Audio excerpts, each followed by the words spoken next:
Picture a grand marble courthouse, packed to the rafters, the polished floors reflecting 1,000 anxious faces. One man stands at the center of it all. Alistair Van Crawford, billionaire, philanthropist, and media tycoon. Always used to having everything under control. He's here to defend a woman, rumored to be his secret mistress, who teeters on the brink of public scandal. But just when the tension peaks and Alistair's confidence seems unshakable, another figure steps forward. His wife, pregnant and determined. She speaks, and the courtroom buzzes with truth so explosive it could destroy everything. This is their story, full of secrets, betrayal, and an unthinkable twist. Alistair Van Crawford was a name that opened doors. At 52 years old, he was among the top 10 wealthiest people in the country, with a personal net worth rumored to be upwards of $4 billion. His father, the late Ernest Van Crawford, had built a shipping empire from scratch, but Alistair took the family business in a new direction, venture capital and media. He'd partnered in philanthropic efforts with Bill Gates chaired galas, where Oprah Winfrey was a guest of honor, and once appeared on a panel alongside Warren Buffett, discussing the future of technological innovation. These associations alone made him the subject of constant speculation. Yet behind the immaculate suits and carefully curated public persona, Alistair was an enigma. He was equally lauded and feared for his ruthless negotiation tactics. Unlike many high net worth individuals who preferred anonymity, Alistair craved the spotlight just enough to keep the Van Crawford name relevant and maintain an air of mystique. He married young 27 at the time to Guinevere Gwen Rothschild, heiress to a European textile fortune. She was beautiful, well-educated, and came from impeccable pedigree. Their wedding was a media sensation featuring hundreds of high society guests, including a personal congratulatory video from the late Princess Diana. For more than 2 decades, the Van Crawfords epitomized the perfect power couple. Behind closed doors, though, their life was far from perfect. Gwen longed for a more grounded existence, a quiet life raising children, perhaps running a charitable foundation or diving into philanthropic endeavors. She wanted to see the world in a more human, less corporate way. Alistair, however, was single-minded in his pursuit of empire building. Over time, that difference grew into a chasm neither could completely acknowledge. That wasn't to say Alistair did not love Gwen. He admired her elegance, intelligence, and gentle spirit. Yet as their fortune soared, she faded further and further into the background, seldom seen at public events. Rumors arose perhaps her health was failing, or maybe their marriage was on the rocks. But Gwen, never one to fan the flames of gossip, maintained her calm demeanor and stayed largely out of the limelight. It was around this time that whispers circulated about Alistair's rumored mistress, a vivacious socialite and aspiring actress named Serafina Delgado. She was 29, Spanish-Filipino by heritage, and had dazzled high society circles with her sultry beauty and effervescent wit. The paparazzi relentlessly hunted for proof of an affair, snapping pictures of Serafina on red carpets and scouring every inch of Alistair's calendar for overlapping engagements. Though no photo of the two together ever surfaced, the tabloids wouldn't let it go.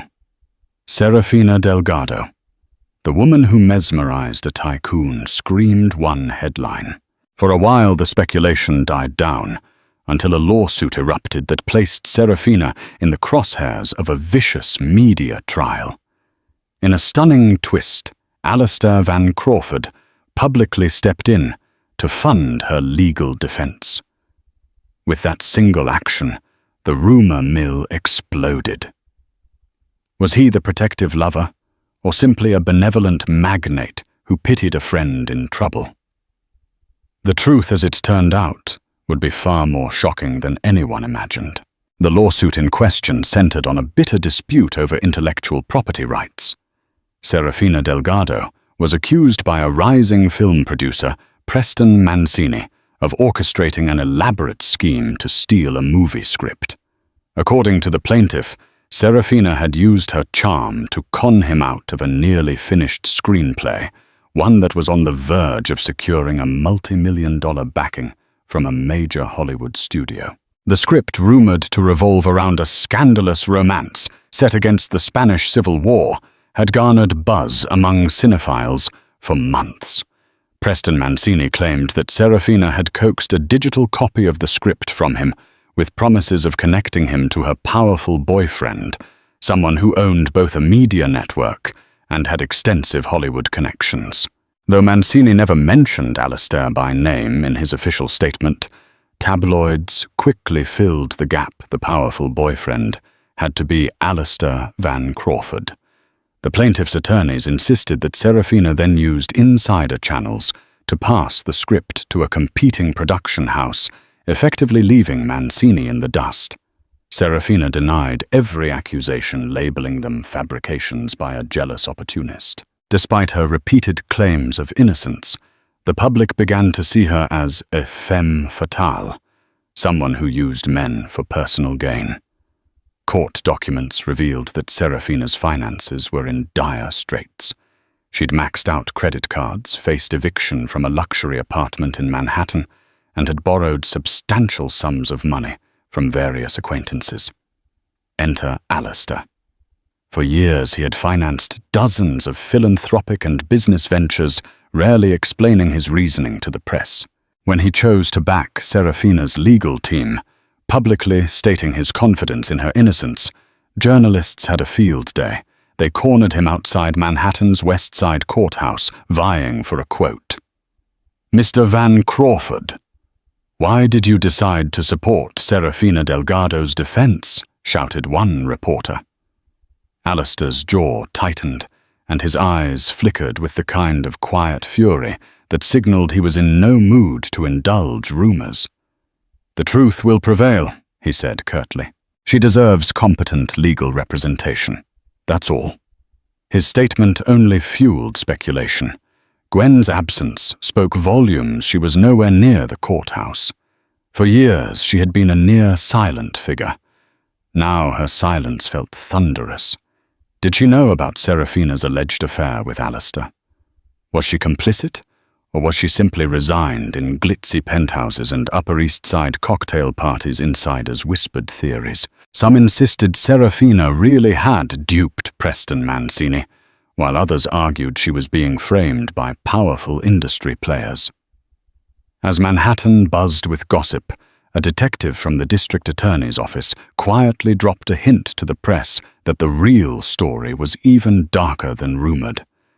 Something about Serafina's ties to overseas funds and forged documents was teased, but no one had the complete picture.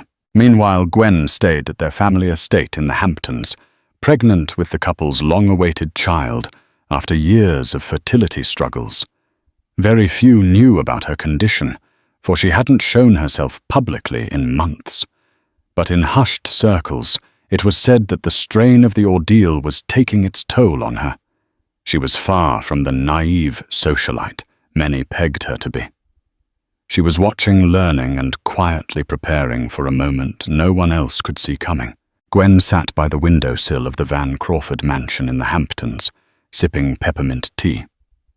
Once upon a time, the oceanic view brought her solace, but now it felt overwhelming, like a reminder of the endless waves of complication in her life.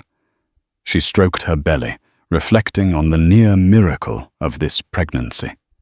Doctors had told her it was unlikely, but here she was at 47, carrying a child she once thought impossible. She felt the baby kick softly, prompting her to whisper, "You're going to be okay, little one." She wanted to believe that. Despite her calm demeanor, Gwen was no fool. She had heard the rumors of Alistair's affair with Serafina Delgado. She had even confronted him once in private. His response was measured, deflecting any direct admissions. "She's a friend, nothing more," he insisted. But Gwen's instincts told her otherwise. Her personal assistant, Margot Blackwell, an old friend from her days in Switzerland, entered quietly with the day's mail. "There's a letter from your mother, and a few from philanthropic organizations, also some tabloids. I'm not sure you want to see them." Gwen offered a small smile. "You can place them on the desk."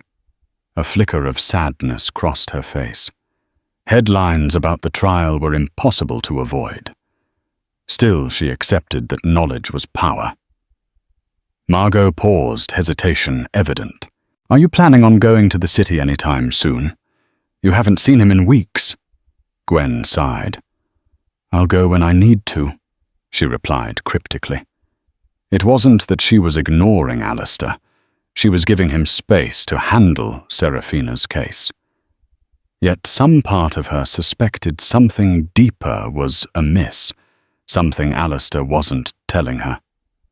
Back in Manhattan, Alistair had turned an entire floor of Van Crawford Tower into a makeshift war room for Serafina's legal team. The lead attorney, Donovan Hall, was a high-profile litigator, known for being as expensive as he was effective. He and his associates pored over every piece of evidence that Preston Mancini's team presented, searching for weaknesses, holes, or any sign of manipulation. Serafina, for her part, performed exactly as Alistair wanted, contrite, cooperative, and utterly reliant on him for guidance. This was a stark contrast from her usual extroverted, flamboyant persona. Alistair saw her vulnerability and found it oddly captivating. He told himself he was simply protecting a friend, but deep down he knew it was more complicated. He was drawn to Serafina's desperation, a break from the unflappable perfection Gwen always displayed. At times he felt guilty. He had not told Gwen the entire truth. Their marriage had been a silent agreement. He provided financial stability and a certain social standing. She played the role of gracious hostess and unwavering partner. But love.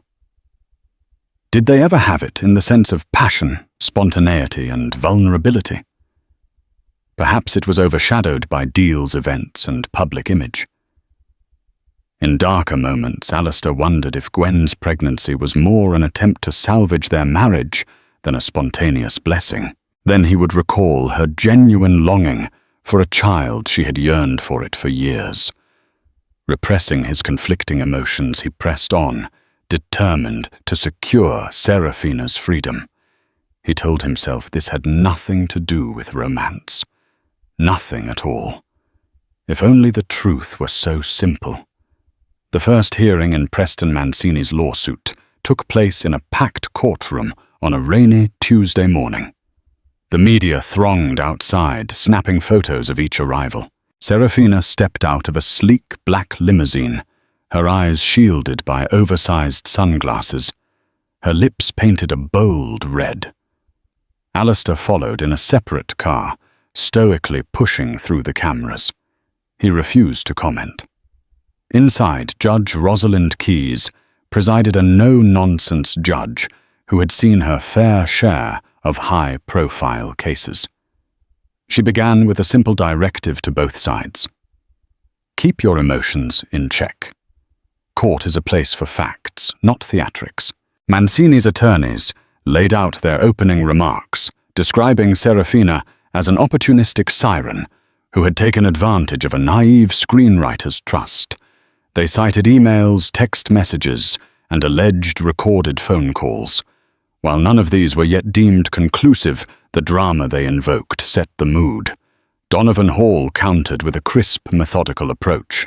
"We have reason to believe these so-called correspondences are heavily doctored," he said, suggesting that Mancini was motivated by revenge for Serafina's refusal to engage in a personal relationship with him. Alistair, seated behind Donovan, nodded in approval of the strategy. So long as the defense could cast doubt on the authenticity of Mancini's evidence, they could keep Serafina's name clear for the time being. All the while, the public gallery was buzzing with many observers, trying to catch a glimpse of Alistair's reactions. Murmurs about Gwen's absence swept through the crowd. Would she show up to defend her husband's fidelity? Or was her silence confirmation of the rumors? After hours of back-and-forth arguments, the judge adjourned the session, scheduling a follow-up hearing to review newly submitted digital forensics. As Serafina and Alistair exited the courtroom, reporters bombarded them with questions. "Mr. Van Crawford, is your wife aware of your involvement? Miss Delgado, do you have any statement on these alleged emails?" Donovan expertly guided them into waiting cars without a word. Watching the television coverage in her living room, Gwen felt a pang of something she wasn't used to: resentment, perhaps jealousy. She had never believed in controlling Alistair or snooping into his affairs, but seeing him so publicly stand by Serafina brought a bitter taste to her mouth. For the first time, she felt overshadowed, replaced, and humiliated. Margot gently touched Gwen's shoulder. "You don't have to watch this." Gwen shook her head. "I should know what's happening," she said softly. She rubbed her belly, feeling another flutter of movement.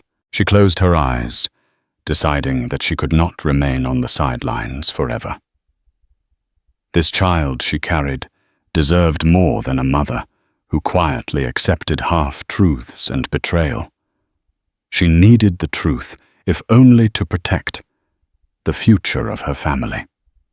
Thus Gwen resolved to attend the next hearing. She would walk into that courtroom, face the reality of her marriage, and not let Serafina Delgado nor Alistair himself dictate the narrative any longer. While the media fixated on Alistair and Serafina, another figure entered the scene. Vincent Liu, a private investigator known for digging up secrets even the best lawyers couldn't unearth. Hired discreetly by Preston Mancini, Vincent was determined to find the smoking gun that would prove Serafina's guilt, or perhaps expose other skeletons in her closet. Vincent's investigation led him to Serafina's past, her upbringing in a modest suburb of Madrid, her move to Manila during her teenage years, then a sudden leap to New York's high society. There were whispers of a wealthy patron who had once financed her lifestyle, but none of the details were confirmed. Vincent's main objective was to see if her connection to Alistair Van Crawford was purely romantic, or if there was an underworld of financial impropriety linking them. Meanwhile, Alistair found himself juggling multiple crises. The stock value of Van Crawford Media took a slight dip amid the scandal.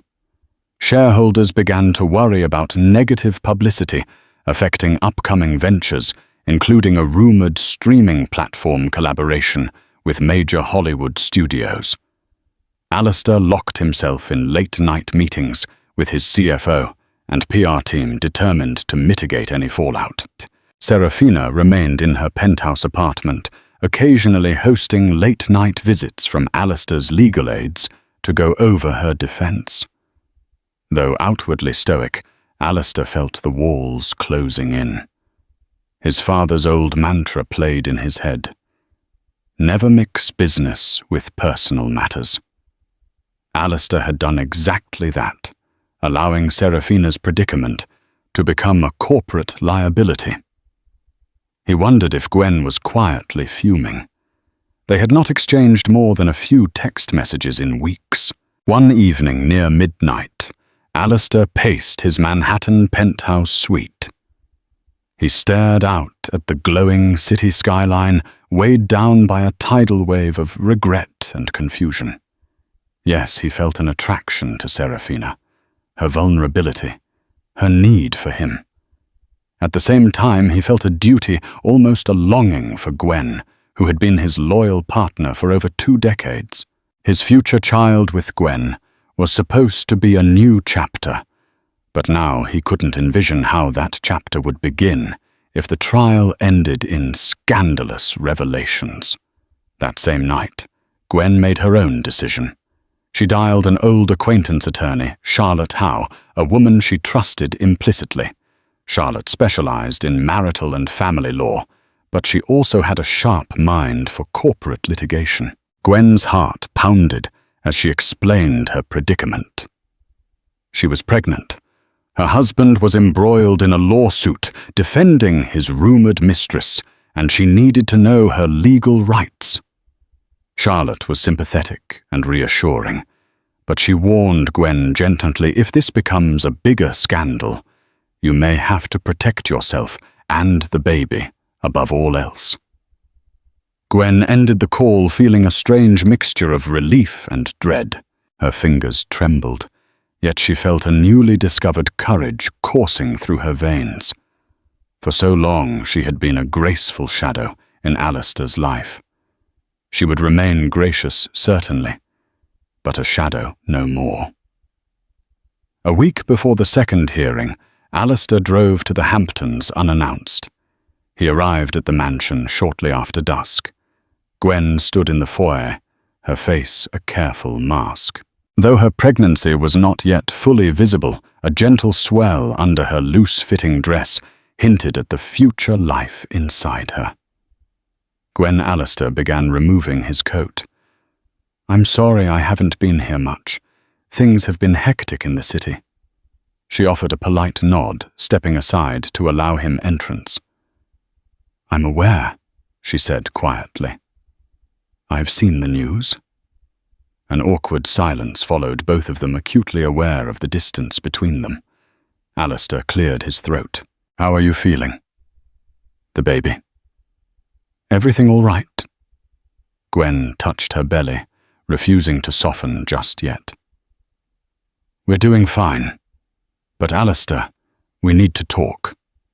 He braced himself, knowing she deserved answers.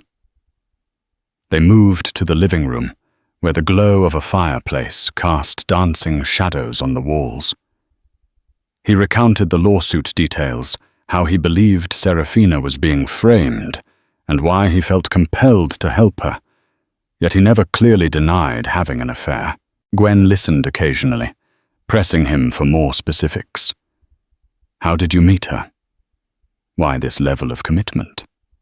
But Alistair's replies were evasive, carefully framed. When he finished, Gwen looked at him, her eyes glistening. "Is there something you haven't told me?" she asked, her voice trembling. His hesitation answered her question better than any words could. "I can't explain everything right now," he said softly. "Trust me. I'm doing this for a reason." She released a shaky sigh, holding back tears. "Alistair, I've always given you the benefit of the doubt, but things are different now.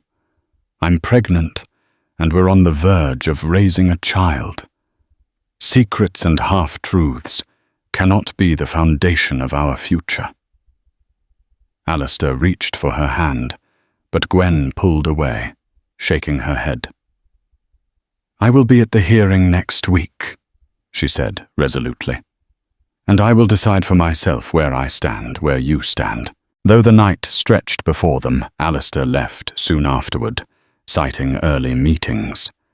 As the sound of his car engine faded into the distance, Gwen felt equal parts heartbreak and determination. She had seen Alistair's guilt in his eyes.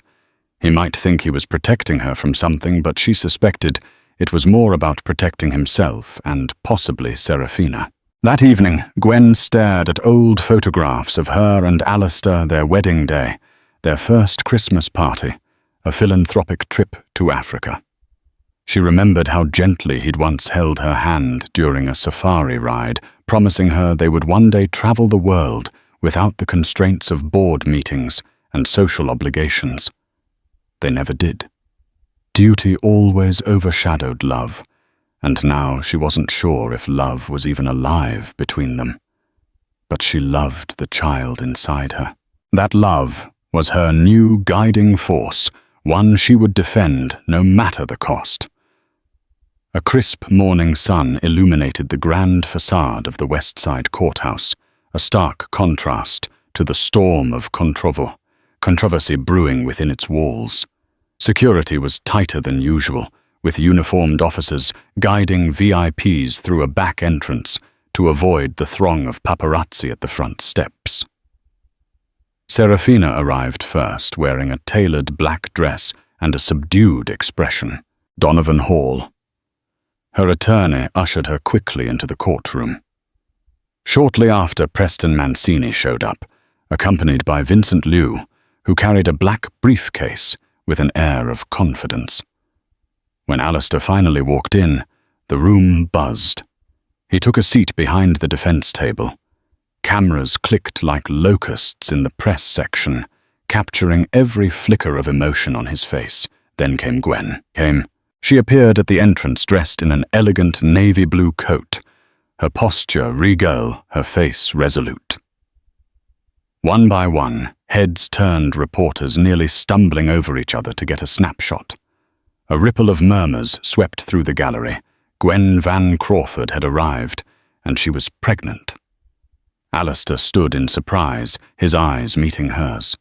She offered a polite nod, but walked past him to sit quietly in the first row of seats. A subtle wave of empowerment rolled over Gwen. She no longer felt overshadowed. She was here to witness and possibly shape the outcome. Proceedings began with the judge's announcement. We will now review the digital forensic evidence regarding the alleged stolen screenplay. Mancini's attorneys presented a trove of emails and chat transcripts, purportedly from Serafina, seemingly confirming that she had solicited the screenplay. Donovan Hall objected, labeling the material inadmissible until authenticated by an independent expert. The judge granted Donovan's request, ordering a recess to allow an impartial digital forensics firm to examine the metadata. The tension in the room remained electric as the judge turned to Donovan. If these documents are proven authentic, your client faces serious legal repercussions.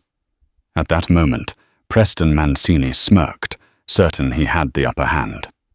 Meanwhile, Serafina's face paled, and she leaned in to whisper frantically to Donovan. In the gallery, Gwen couldn't help but observe Serafina's panic. She appeared genuinely terrified. Was this fear of being caught or fear of being framed? Gwen wasn't sure. Yet she noticed how Alistair reached out to gently squeeze Serafina's shoulder, a move both protective and intimate. The tabloids would feast on that image for days. When the hearing adjourned for lunch, Alistair approached Gwen in a corridor near the courtroom. I didn't know you were coming, he said, glancing around to ensure no reporters were eavesdropping. Clearly, she replied, chin raised. I needed to see everything for myself. He looked torn. Gwen, please believe I'm doing what I think is right. She paused, scanning his face. I believe you think that, she said, softly. But I'm not sure you realize the toll it's taking on us, on me, on our child. Before Alistair could respond, reporters swarmed them, cameras flashing. Gwen pulled away, refusing to be captured in an awkward standoff. She walked toward the exit, leaving Alistair standing alone, the echo of the camera's shutters capturing his silent regret. Later that afternoon, Vincent Liu sat in a nearby cafe sipping espresso. He had something new and potentially explosive bank statements revealing wire transfers from an offshore account in the Cayman Islands to Serafina's personal bank over the past year. Each transfer was substantial tens of thousands of dollars at a time. The account holder was listed as AVC Holdings. While it wasn't a direct link to Alistair Van Crawford, those initials could stand for anything.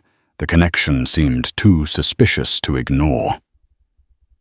Vincent typed a quick text message to Preston Mancini. I have a lead that could blow this case wide open. We need to talk. Alistair, meanwhile, returned to Van Crawford Tower, where he found Donovan Hall waiting. We need to talk in private, the lawyer said. He led Alistair into a conference room. Once inside, Donovan's usually calm facade cracked. Mancini's team might have new evidence tying Serafina to questionable financial transactions. If they establish a link to you... Alistair's jaw clenched. Let them try. AVC Holdings is a dormant shell I set up years ago for philanthropic endeavors overseas. It's not used for anything illegal. Donovan crossed his arms. But were you funneling money to Serafina? Alistair hesitated, scanning the room to ensure no one else was listening. Yes, he finally admitted. But it wasn't hush money or anything related to the screenplay fiasco. She needed help with her rent and some personal debts. He sighed heavily. I've known her longer than I've let on. Okay. I've helped her in the past. If this gets out in court, it won't look good. But it's not illegal. The lawyer pinched the bridge of his nose. Alistair, you're a high-profile figure. Any revelation of secret monetary support to a woman accused of theft, who's also rumored to be your mistress, could be catastrophic. Are you absolutely certain you have no direct involvement in the alleged screenplay theft? Alistair shook his head. I had no idea about this script drama until it blew up in the press. I was just trying to help Serafina get on her feet. Donovan stared at him for a moment, then exhaled. This changes our strategy. We need to prepare for the possibility that Mancini's team will present these bank statements as evidence. If so, you might have to explain the nature of these transfers. Alistair ran a hand through his hair. Do whatever it takes to keep me off the stand. This trial is about Serafina, not me. That evening, in the safety of her own suite, Serafina paced like a caged animal. She bit her nails, a habit she'd kicked years ago. She knew about the wire transfers. She had practically begged Alistair for them, citing medical bills for a family member. But now, all those hidden pleas for money threatened to paint a picture of a gold-digging mistress who manipulated a billionaire. She poured a glass of expensive brandy, courtesy of Alistair, and swallowed it in one gulp. Her mind wandered to Gwen, the pregnant wife who watched her in court with unwavering intensity. Serafina felt guilt gnaw at her guilt, that Alistair might lose everything, guilt that she was lying to someone who had done so much for her. But she told herself the same thing she'd told Alistair. She was innocent of this script theft. She just needed a way to prove it. A few days later, Gwen made a quiet visit to Charlotte Howe's law firm. She was ushered into a private conference room where Charlotte sat waiting. The attorney greeted her warmly, but dove straight into business. Gwen, I've done some digging into Van Crawford Media's finances as well as public records. I have to ask, do you know about Alistair's involvement in a shell company called AVC Holdings? Gwen shook her head, confusion evident. No, I've never heard of it. Charlotte passed over a folder. It's an offshore entity that's been funneling money to Serafina Delgado. We don't know the full extent, but we do know it's significant. Gwen's mind spun. She recalled Alistair's vague admissions about wanting to help a friend, but she never imagined the sums were that large. She stared at Charlotte with dawning clarity. Is he paying her for an affair? For her silence, Charlotte shrugged. It could be many things, but from a legal standpoint, if you want to protect your assets and the future of your child, you might need to establish a contingency plan. If Alistair is implicated in illegal activities, or if this trial goes south, your financial security could be at risk, unless you take steps now." Gwen bit her lip, feeling an unsettling swirl of anger and worry. "I don't want to assume the worst, but I won't stand idly by if my husband is lying to me about something that could jeopardize our child's future." Charlotte nodded. "I understand. We can draft a post-nuptial agreement, or set up a trust to safeguard your assets, particularly any inheritance or personal funds you have. But if you want to go further, we can also prepare for separation or divorce proceedings, should that become necessary."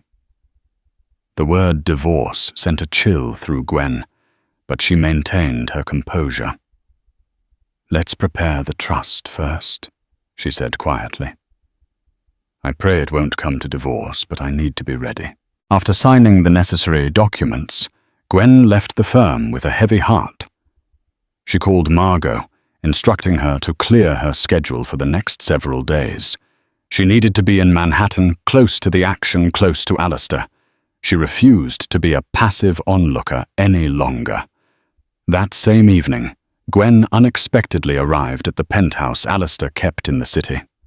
A startled butler let her in, and she headed straight for Alistair's office. He looked up from his desk, eyes widening in surprise. "Gwen, what are you doing here?" She closed the door behind her. "I need to know what's going on. Truly going on. I've been to my lawyer, Alistair." Her voice quivered slightly. "I know about AVC Holdings and the money you sent Serafina." His face fell, and in that moment, Gwen saw a flicker of something in his eyes. "Shame. It's not what you think," he said softly. "Then explain it to me," she urged, tears welling up. "Because everyone else has a version of the story, and I want the truth. Our child deserves that much." Alistair took a deep breath, gesturing for Gwen to sit. The moment of reckoning had arrived, and the confession he was about to offer would change everything. Alistair poured himself a glass of water, suddenly aware of how dry his throat felt. He motioned for Gwen to sit on the leather armchair across from his desk. She obliged posture, stiff arms protectively folded across her chest. He began, voice trembling slightly. "I met Serafina 6 years ago at a charity event for underprivileged youth in Madrid. She was the guest of another philanthropist. We talked about her dreams to become an actress, and I was drawn to her story. She grew up with very little, lost her mother at a young age, and was taken advantage of by unscrupulous men promising fame. We stayed in contact." Gwen's eyes were fixed on him, unblinking. "Go on." Over time, he continued, she would reach out whenever she was in dire straits. Medical bills for a sick relative, overdue rent. I helped her financially because I believed she was a good person who'd had a tough life. Perhaps I was naive, or perhaps I just wanted to feel like I was making a tangible difference. I've always cut checks for charities, but Serafina was personal." Gwen's voice cracked. "That's not the entire story, Alistair. You don't send tens of thousands of dollars to someone over and over without something else going on." He swallowed hard. "We grew close intimately. It was a mistake, one I regret deeply. But it wasn't just an affair. I genuinely cared about her well-being. I thought I was helping her build a life free of exploitation.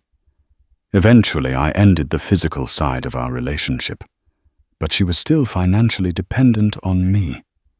I was stupid, Gwen. I handled it all wrong." Gwen clasped her hands together, trying to steady them. Why defend her in this lawsuit? Why risk everything now at this moment? Alistair sighed. "Because I believe she's innocent of these theft accusations. Mancini is desperate and wants to shift blame. Serafina has no real resources. Without me, she's doomed to lose.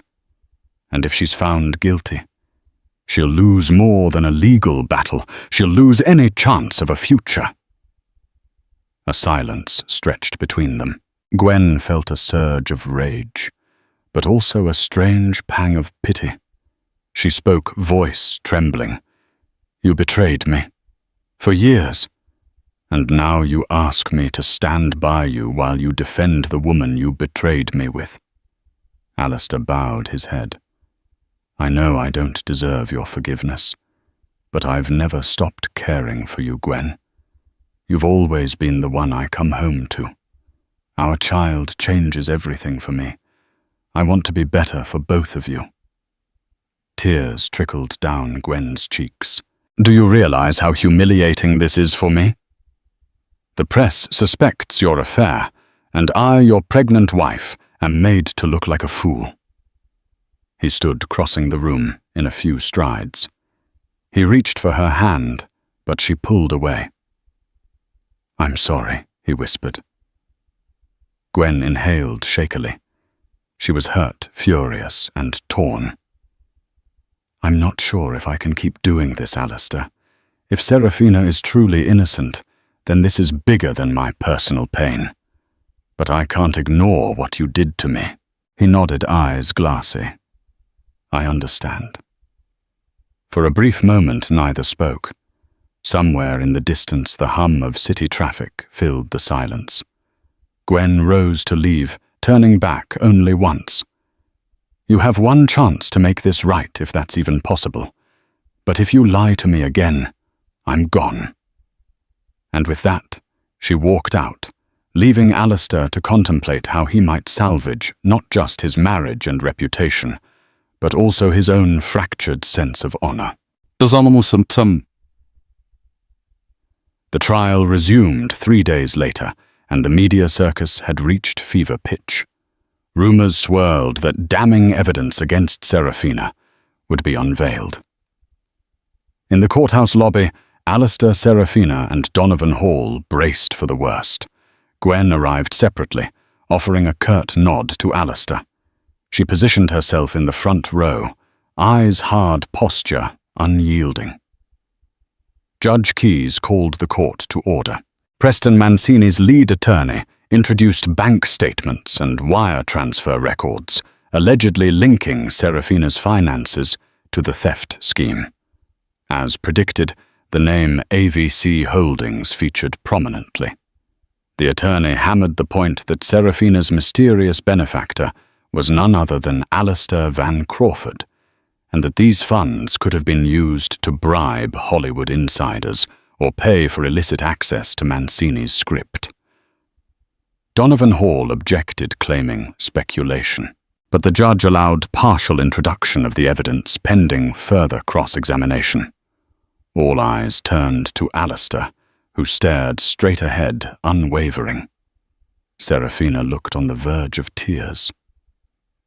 When Serafina finally took the stand, the gallery leaned in. She testified about her relationship with Alistair, describing it as supportive, but carefully avoiding the term romantic. She insisted that she never saw or touched Mancini's script, let alone stole it. She claimed the wire transfers were acts of charity from a friend, not hush money. The prosecution pounced, hinting that a deep personal relationship existed between her and Alistair. Why would a billionaire repeatedly bail you out of financial trouble, they asked. Serafina fought to maintain composure. He is a kind man, she said simply, tears in her eyes. My mother always said that angels appear in unexpected places. The tension was palpable, but the biggest bombshell dropped when Preston Mancini himself took the stand. He produced a series of recorded phone messages, voicemails allegedly from Serafina, in which a female voice cajoled him to hand over the script in exchange for privileged introductions. The audio quality was grainy, but it sounded like Serafina's accent. Donovan Hall objected, questioning authenticity. The judge allowed a preliminary playback. The voice, albeit somewhat muffled, did indeed sound like Serafina. It was enough to crack her polished defense. Serafina's eyes filled with panic. She looked to Alistair, silently pleading. Alistair clenched his jaw. Was it really her voice, or had it been doctored? Meanwhile, Gwen observed everything, her heart torn. She knew Alistair believed Serafina's innocence, but this recording seemed damning. The prosecutor hammered the final nail. Miss Delgado, if you claim you've never heard or touched this screenplay, how do you explain these messages requesting a copy of it? Serafina's gaze darted around the courtroom. She whispered, I don't know. Her usually confident demeanor shattered. At that moment, Alistair glanced at Gwen. She was watching him carefully, searching his eyes for any sign he still believed Serafina unconditionally. Even if he did, the evidence spoke for itself. The judge declared the court adjourned for a lunch break, during which an independent audio expert would analyze the voicemail for signs of manipulation. Serafina practically collapsed into a nearby chair, Donovan by her side. Alistair stood, fists clenched at his sides. The media cameras swarmed them as they left the courtroom. One reporter yelled, "Is this the end for Serafina Delgado?" Another asked Alistair, "Do you regret defending her?" Gwen followed silently, grappling with her own question. What if the woman my husband loves is truly guilty? After the lunch recess, tensions ran high. The judge reconvened the session, instructing the jury and audience to maintain order as new evidence was presented. Both legal teams braced for the audio expert's findings. The expert, a middle-aged forensic analyst named Dr. Milena Park, took the stand. She testified that while the voice in the recording had a close vocal match to Serafina Delgado, there were anomalies in the background noise and speech pattern transitions. It's possible, she said, that segments of Miss Delgado's voice were spliced together from different recordings, then overlaid onto these voicemails. A murmur rippled through the courtroom. This was a pivotal piece of testimony. The prosecutor tried to discredit Dr. Park's analysis, but she remained steadfast. The technology exists. We call it deep faking audio. When done professionally, it can fool many people. However, certain forensic markers can reveal manipulation. Serafina exhaled in relief, tears sliding down her cheeks. Alistair's posture shifted, a hint of hope returning to his gaze. But the drama was far from over. Preston Mancini's legal team scrambled to salvage their case, suggesting Dr. Park had not analyzed the full original recordings. The judge, clearly irritated by the volley of claims, ordered a short recess to review the procedural guidelines for submitting such evidence. During that recess, Gwen Van Crawford made her move. She stepped forward, addressing the court's bailiff quietly. Within minutes, she was allowed to approach the judge's bench. Alistair watched, astonished. Serafina's eyes widened. The entire gallery buzzed with confusion. Gwen was not on any witness list.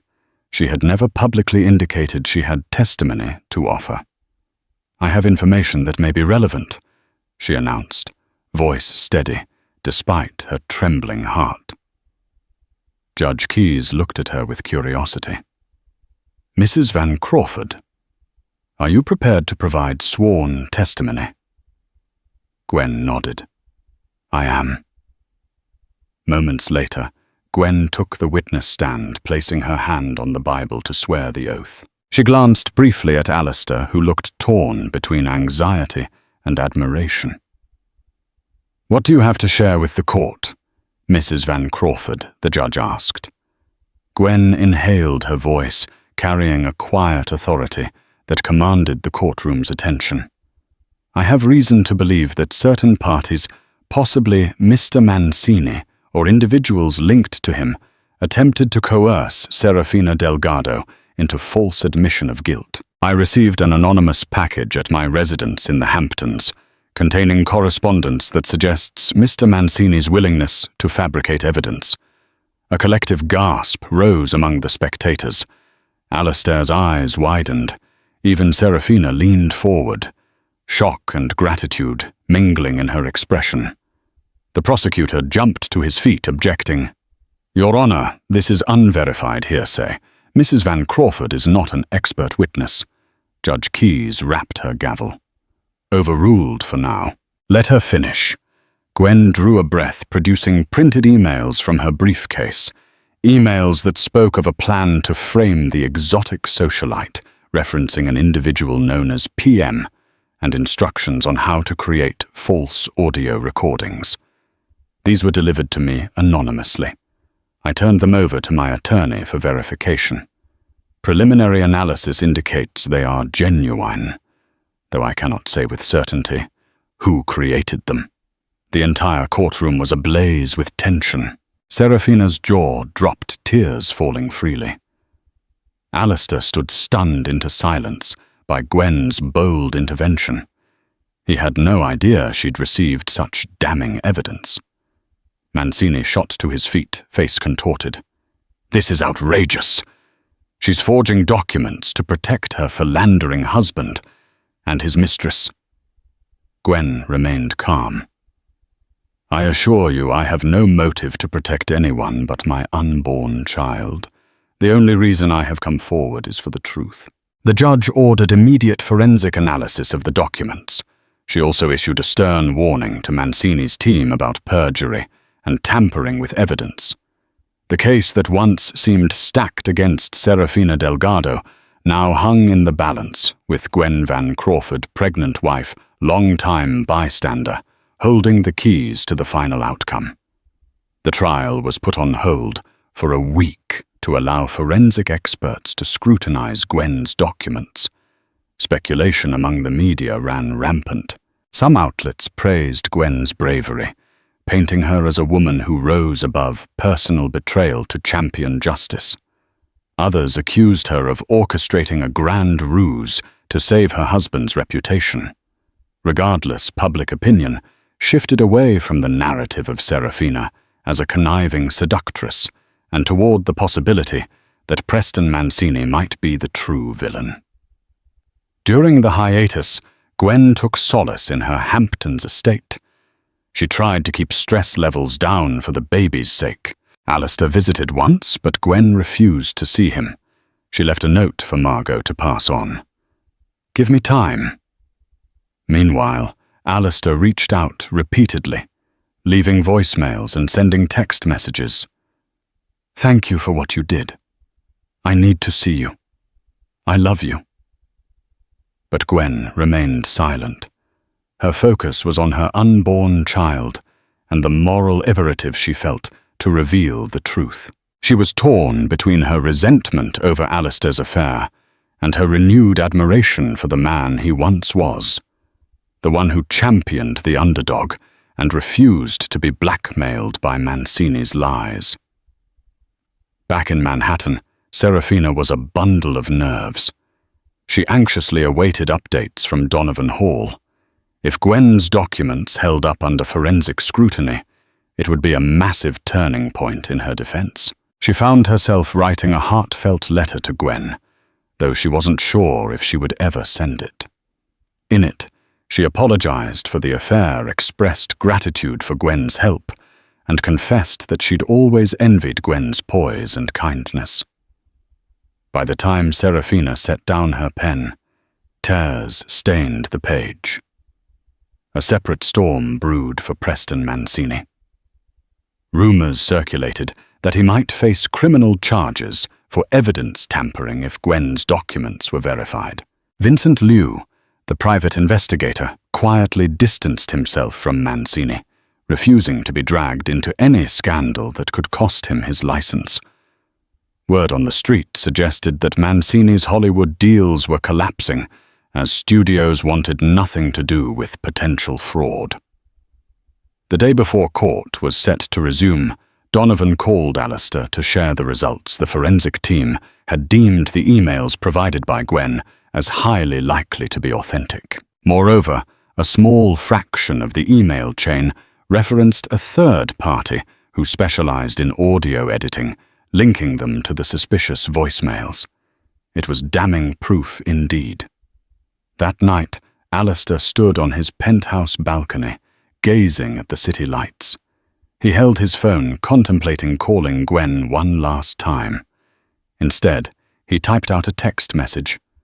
"I'm sorry for everything, but thank you for being who you are. I will always be grateful." He pressed send, unsure if she would ever respond. One thing was certain: tomorrow's court session would be the beginning of the end. Whether that end would be the redemption of Serafina Delgado, or the final unraveling of everything he once held dear, remained to be seen. The final day of the trial arrived in a flurry of camera flashes and urgent whispers. The courtroom was packed with journalists, curious onlookers, and legal aides. Alistair and Serafina took their seats at the defense table. Preston Mancini, looking haggard and jumpy, sat across the aisle, flanked by his attorneys. Judge Keyes called for order. The prosecution reluctantly admitted the authenticity of the newly uncovered emails, though they claimed ignorance of any wrongdoing on Mancini's part. The judge, unimpressed, allowed Donovan Hall to introduce corroborating expert testimony, showing that segments of the voicemails were indeed pieced together from older recordings of Serafina's voice. Over a tense hour, the smoking gun that once threatened to doom Serafina unraveled as a carefully orchestrated fraud.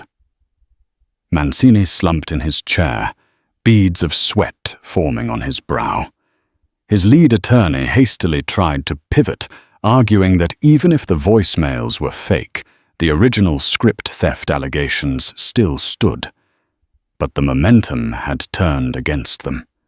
Without the voicemails, their case lacked the concrete proof needed to convict Serafina of wrongdoing. After a brief consultation, Judge Keyes dismissed the majority of Mancini's claims, citing insufficient credible evidence. The court hereby finds in favor of the defense on the primary allegations. Additional matters concerning possible evidence, tampering, and perjury may be referred to the district attorney's office. A hushed stillness, then an explosion of chatter. Reporters bolted for the exits to break the news. Serafina exhaled a ragged sob of relief, collapsing into Donovan's arms. Alistair closed his eyes, letting out a long, unsteady breath. For all the money he had spent, for all the sleepless nights, it was Gwen's intervention that turned the tide. Gwen was seated in the gallery, quietly observing the final moments. She saw Serafina stand, tears streaking her cheeks, and approach her. For a moment, Serafina hesitated, as if unsure if Gwen would acknowledge her. Then she spoke softly, voice quivering. "I owe you my life, Mrs. Van Crawford. I don't expect your forgiveness, but I want you to know I'm truly sorry." Gwen offered a small nod, her expression tinged with sadness. "I didn't do this for you," she said, her tone measured. "I did it for the truth and for the child I'm bringing into this world." Serafina nodded, eyes brimming with gratitude, and stepped away. As the crowd began to disperse, Alistair approached Gwen, scanning her face for any sign of reconciliation. "Thank you," he said softly. "You saved her. You saved all of us from a terrible injustice." Gwen's gaze flickered with an unspoken ache. "I did what was right," she replied, not quite meeting his eyes. "That doesn't erase your lies, Alistair." He nodded, his shoulders sagging. "I know. But please, Gwen, I'm willing to do whatever it takes to make amends. We have a child on the way. Our family." He paused, swallowing hard. "You and the baby are my everything now." She placed a hand protectively on her belly. "You'll need to prove that. Words won't be enough." And with that, she turned and walked out of the courtroom, leaving Alistair to stare after her, filled with relief, regret, and the faintest glimmer of hope. In the weeks following the trial, Preston Mancini faced intense scrutiny from the district attorney's office. Evidence-tampering conspiracy to commit fraud, the charges piled up. His career in Hollywood was effectively over his finances teetering on ruin. Serafina Delgado found herself in an unanticipated spotlight, not as a thief, but as a woman wronged. Directors and producers, intrigued by her story, reached out with offers. Yet she turned them down, opting instead to retreat from the limelight. She wanted to leave behind the scandal and the rumors. She disappeared to an undisclosed European location, telling Donovan Hall she needed time to rediscover who she was without the crutch of Alistair's money. Alistair, for his part, publicly addressed the situation, offering a carefully worded statement that he regretted how personal matters overshadowed a quest for justice. He never admitted to the affair, nor did he deny it. The Van Crawford Media Board, sensing the shift in public sympathy after Gwen's heroic testimony, voted unanimously to retain Alistair as CEO, albeit with more oversight. At the Hamptons estate, Gwen remained cautious. She allowed Alistair to visit regularly for obstetric appointments and to discuss the baby's future. Their conversations were civil, occasionally even warm, but they carried a sense of fragile distance, like two dancers carefully navigating a delicate waltz. Charlotte Howe helped Gwen finalize a trust fund for the baby, ensuring financial security, regardless of any marital upheavals. Alistair supported this wholeheartedly, seeing it as a step toward regaining her trust.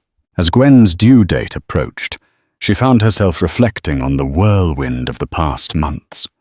She realized that while Alistair had betrayed her, he had also demonstrated a capacity for compassion, for unwavering loyalty in the face of adversity, even if it was misguided. She wondered if a man capable of both betrayal and deep empathy could be redeemed. She also questioned whether she could fully love him again, or if the affair's shadow would always loom over them. On a misty autumn morning, she went into labor. Alistair rushed to her side, holding her hand as she brought their child, a baby girl, into the world. In that moment, all the courtroom drama, the scandal, the heartbreak, everything faded before the miracle of new life. Tears streamed down Alistair's face as he whispered, "Thank you," cradling their daughter. Gwen, exhausted and emotional, managed a soft smile. "Welcome to the world," she murmured to the baby, her voice quivering with love and relief. That night, while Gwen slept, Alistair sat in a chair beside her hospital bed, gazing at their tiny daughter in his arms. He recognized how close he had come to losing the people who mattered most. He silently vowed to be a better man, someone worthy of both Gwen's respect and his daughter's adoration. Days turned into weeks, and the future remained uncertain. Healing would take time, and Gwen was not yet ready to forgive entirely. But in the hush of late-night feedings and the fragile coos of their newborn, they found small pockets of togetherness. The road ahead was filled with questions. Could their marriage survive this storm? Could love and trust be rebuilt from the rubble? Only time would tell. But as Alistair held his sleeping daughter, he felt that glimmer of hope again, because sometimes the hardest trials lead to the most profound transformations. And so ends the riveting saga of betrayal and redemption, proving that in the high-stakes world of wealth and power, the most profound drama unfolds behind closed doors. Alistair Van Crawford defended his mistress, risking it all, only to discover the true hero was the one he had most overlooked, his pregnant wife, Gwen. In a twist, no one expected Gwen's testimony changed everything, reminding us that love, courage, and unshakable integrity will always shine through the darkest secrets. But the story doesn't end here. Healing is a journey, and forgiveness is never guaranteed. Where do their hearts go from here? That remains unwritten. Call to action. If you found yourself on the edge of your seat through this tale of power, scandal, and loyalty, make sure to like, share, and subscribe to our channel. By doing so, you'll stay tuned for more gripping stories, dramatic twists, and the human journeys that captivate us all. Thanks for watching, and remember, the truth always has a way of coming out in the end.